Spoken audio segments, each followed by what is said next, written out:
Justice retired तसद्दुक जिलानी ने inquiry commission की सरबराही से इनकार किया है। कैसे देखती हैं आप इस मामले को? बहुत अहम दिन है, बहुत बड़ा दिन है आज, क्योंकि एक तरफ चीफ जस्टिस पाकिस्तान ने नोटिस लिया जो 6 जजेस के इस्लामाबाद हाई कोर्ट के हद का मामला था, जहां पे इल्जाम था कि उनके मामलात में एस्टैब्लिशमेंट की मुबैना तौर पर मुदाखलत होती है।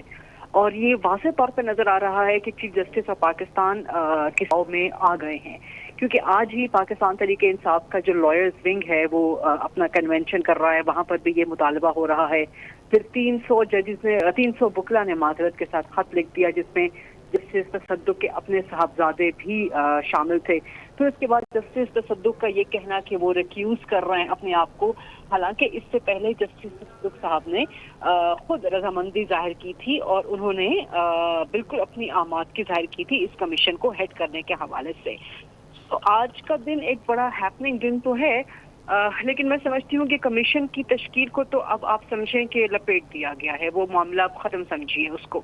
अब ज़ाहिर है एक मामले की 2 पैरेलल जगह पर तफ्तीश और तहकीक तो नहीं हो सकती ना। ऐसा नहीं हो सकता कि लार्जर बेंच भी चल रहा हो और साथ ही इंक्वायरी कमीशन भी अपना काम कर रहा हो। तो इंक्वायरी कमीशन का मामला तो आप समझिए कि वो ख़त्म हो गया, उसको लपेट दिया गया है। अब ये जो लार्जर बेंच है वही चलेगा आगे।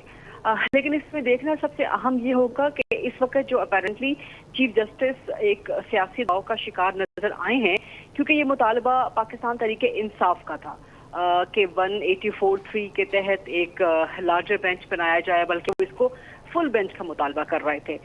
जो जजेस हैं उन्होंने तो सुप्रीम जुडिशल काउंसिल से सिर्फ अपनी गाइडेंस मांगी थी और उन्होंने कहा था कि हमारी रहनुमाई करें और हम इंस्टीट्यूशनल एडवाइस चाहते हैं।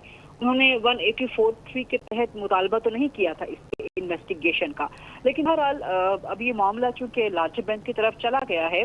और एक और चीज़ बहुत अहम नोट करने वाली है कि ये एक तकसीम पैदा करने की कोशिश की जा रही है या एक बदगुमानी पैदा करने की कोशिश की जा रही है between the executive and the judiciary, कि जो कमीशन की तश्कील थी उसमें शायद सुप्रीम कोर्ट की राय शामिल नहीं थी या सुप्रीम कोर्ट नहीं चाहती थी ऐसा, या शायद तमाम जजेस में इत्तेफाक नहीं था। लेकिन जस्टिस तसद्दुक साहब का खत आप आज पढ़ें तो उसमें लिखा है, वो शुक्रिया अदा कर रहे हैं चीफ जस्टिस ऑफ पाकिस्तान का और प्यूने जज जस्टिस मंसूर अली शाह का कि उन्होंने उनके ऊपर एतमाद का इजहार किया। सो Chief Justice is not the individual personality. He does not work in sole capacity. He represents the Supreme Court of Pakistan. तो एक तरह से जस्टिस तसद्दुक सुप्रीम कोर्ट का शुक्रिया अदा कर रहे हैं कि उन्होंने एतमाद का इजहार किया और कमीशन की तश्कील के लिए सरबराही उन्हें देने का जो है वो सौंपा है। अब मेरा ये मानना है कि ये लार्जर बेंच जो बुध को समाअत करेगा, इसकी लाइव होनी चाहिए, ओपन समाअत होनी चाहिए, पूरी कौम के सामने पूरे साफ शफाफ तरीके से ये सारी कार्रवाई सामने आनी चाहिए। लेकिन देखना ये भी होगा कि क्या लार्जर बेंच कोई इंक्वायरी का फोरम है, क्या सुप्रीम कोर्ट कोई इंक्वायरी का फोरम है, इसकी तफ्तीश कैसे होगी, इसकी तहकीक कैसे होगी। अव्वल तो इसमें यह है कि जो 6 जजेस हैं उनको अपने सबूत पेश करने होंगे और पेश करने चाहिए बेंच के सामने, और अगर वो सबूत पेश ना कर सके फिर क्या होगा, ये मामला भी ज़ाहिर है बेंच ही देखेगा, क्योंकि कमीशन के सामने जाना बहुत मामला संगीन हो सकता था। एक तो रिटायर्ड जज हैं, क्या वो किसी को फारूकी साहब आप सबूत की बात कर रही हैं, साथ ही साथ एक ये भी पॉइंट है कि क्या सुप्रीम जुडिशल काउंसिल ही ये मामला सुन सकता है या नहीं? आप समझती हैं कि ये मामला सुप्रीम जुडिशल काउंसिल में ही जाना चाहिए था? देखिए, I am not a legal expert, लेकिन जितने भी लीगल एक्सपर्ट्स से बात हुई है उनका भी जो पॉइंट ऑफ व्यू है वो डिवाइडेड है। लेकिन majority tilts towards the point कि SJC is not the appropriate forum इस सारे मामले के लिए। लेकिन आप जस्टिस तसद्दुक साहब का खत पढ़ें तो उन्होंने भी इसी मामले पे अपने आप को रिक्यूज किया है कि जो 6 जज हैं उन्होंने एसजेसी को लिखा है, उन्होंने हुकूमत को नहीं लिखा, उन्होंने कोई इंक्वायरी कमीशन की डिमांड नहीं की, वो एक इंस्टीट्यूशनल एडवाइस चाहते हैं। And chief justice of Pakistan is the father of the judiciary.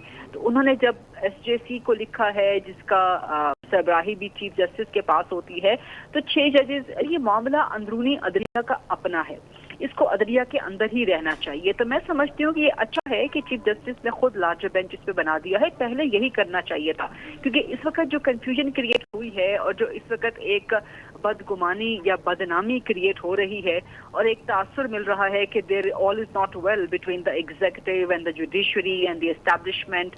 تو میرا خیال ہے کہ چیف جسٹس کو سوچ سمجھ کے پہلے یہی فیصلہ کر لینا چاہیے تھا کہ لارج بینچ تشکیل دینا چاہیے.